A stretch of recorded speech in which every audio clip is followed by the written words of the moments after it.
ako.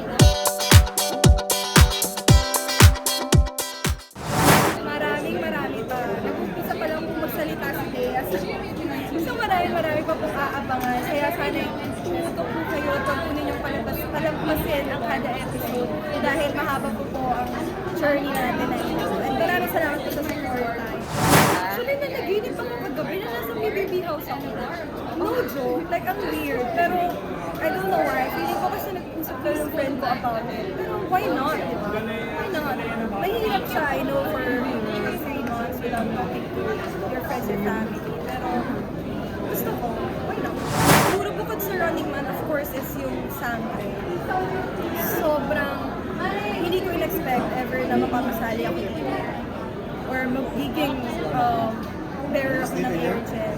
So, for me, ito talaga yung something na hindi ko makakalimutan. And talagang tinetreasure ko